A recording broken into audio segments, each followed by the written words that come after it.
Alors, du coup, c'est à mon tour de faire un petit carton rouge puisque du coup, Somat m'avait bien chauffé en plus de m'avoir bien ému, la semaine dernière, enfin il y a 2 semaines avec sa chronique. Alors je me suis dit que, bah, moi aussi j'allais en faire une. En fait non, c'est lui qui m'a dit: «La semaine prochaine, là dans 2 semaines, c'est toi qui vas l'écrire».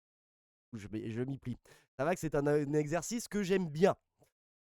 En tant que journaliste éperdument de gauche, depuis que j'anime la tribune des sans-voix, ce qui me permet de parler à la place des gens concernés, va sans dire que je me définis moi-même sans avoir eu besoin d'un quelconque comité de validation d'homme déconstruit.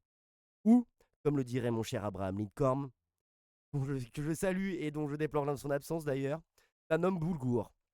Alors pour ceux qui ne voient pas à quoi ça ressemble, comprenez que ce sont ces hommes modernes, comme Ben Never, Pedro Pascal ou Timothée Chalamet, qui bouleversent les codes en ne s'inscrivant pas dans une virilité toxique, qu'à la enquête sur ces hommes déconstruits. Alors blague à part, cela reflète bien cette époque où l'identité des hommes n'a jamais été autant interrogée. D'un côté, qui a envie de ressembler à un bonhomme, qui parle pas, qui montre pas ses émotions, genre comme si c'était sexy de ressembler à Vin Diesel. Et alors, qu'est-ce qu'un homme déconstruit, me demanderez-vous, Mister Monster? Eh bien, tout d'abord, c'est un homme. C'est-à-dire qu'il aura la fâcheuse tendance à expliquer qu'il a un avis sur tout et qu'il va l'exprimer à tort et à travers quand l'occasion s'en présente. En tant que sujet déconstruit, il comprend que plutôt que de parler avec son phallus, il va se rappeler qu'à la place de son cortex cérébral, il y a aussi un petit zigoui.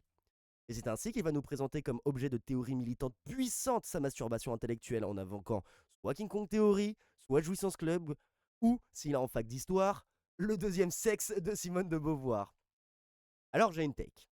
L'homme déconstruit, c'est juste un gars qui se dit que la sensibilité est la nouvelle virilité. Et que c'est simplement une stratégie pour choper sans passer pour un mâle alpha en manque de sexe. Il est par ailleurs.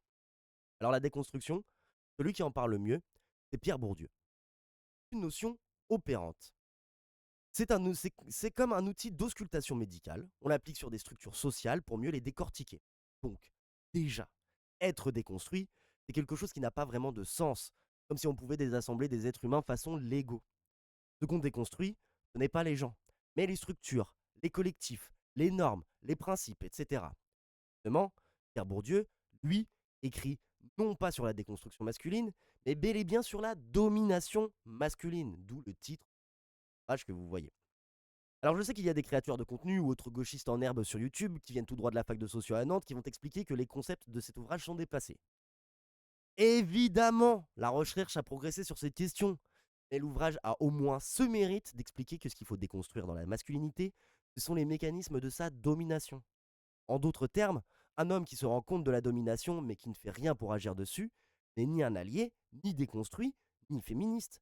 Il aura beau clamer ne pas appartenir au standard de la masculinité virile et de ce fait refuser de participer à une quelconque exploitation, pourrait même expliquer la violence subie par sa socialisation, rien n'y changerait. Sa position d'homme fait qu'il sera toujours plus avantagé que celles et ceux dont le genre n'est réellement pas admis par des normes hétérosexuelles et ou patriarcales. Le meilleur moyen de combattre ces dites normes, c'est en rejoignant nos sœurs dans la lutte.